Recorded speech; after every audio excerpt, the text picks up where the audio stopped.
TVS has let us loose at Hosur on their test track to go around on the new Apache RTR 200. The RTR started life as a 160, went up to 180, added on ABS, and they've finally gone to 200. Much anticipated. TVS's new flagship is styled to look like a sports bike. You can see the front end looking a lot like Ducati's Street Fighter. There's good fit and finish and quality, perhaps a rub-off of the new BMW tech collaboration with TVS. You can see lovely fit and finish. For example, there's this neat little decal on the tank. The tank is bisected by a dual color line. There's these louvers on the tank. The tire hugger integrates very smartly with the chain cover. It all comes together well as a nice sporty package. The RTR also has a full digital instrument cluster. The console packs a tachometer and speedometer, which are neat looking and easy to read. There's also a shift light beacon, a 0 to 60 kph timer and a fastest lap timer as well.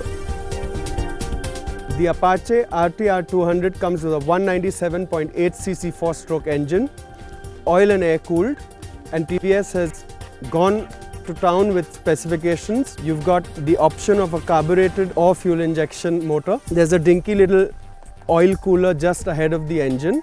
You've got a stainless steel exhaust system which ends in a double canister under-over barrel exhaust. It makes 20.2 bhp, 5-speed gearbox, 1 down, 4 up. But what you're interested in is how it rides. The moment you fire up the Apache RTR 200, you can hear the exhaust tone, which is loud, throaty. It's a constant from the old RTR, which also had a good exhaust note.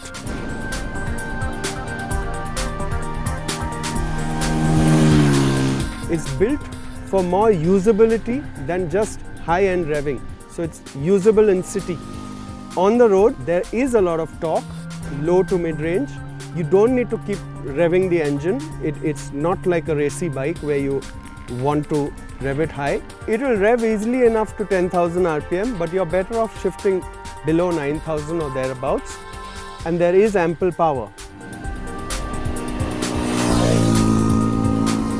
On the digital instruments, you can see about 114 km per hour in 4th gear before you get into 5th, which is good for about 120 km per hour.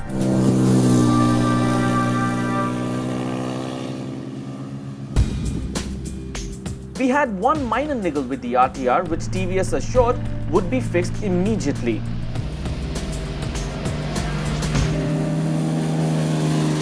There is, however, one flaw with performance on the RTR 200 engine. It's to do exclusively with the fuel-injected version. When you get off the throttle and you're braking, you want engine retardation when you're going down the gears, but the fuel injection system doesn't cut off completely, and there is a little revs overrun. You're not getting engine retardation as you want, and this needs to improve. True to its sporty genes, the Apache RTR 200 tips the scales at a low 148 kilograms only. This bike uses a dual cradle frame with a telescopic front suspension, while at the rear there's a KYB developed monoshock, the first seen on a TVS bike sold in India. The rear swing arm is a box section steel unit. The riding position is sporty, some weight transfer to your wrists as weight bias stays forward. But that does help handling. The RTR steers with neutral feel. It turns in very quickly and holds its line through corners. There's a lot of grip thanks to Pirelli tires being an option.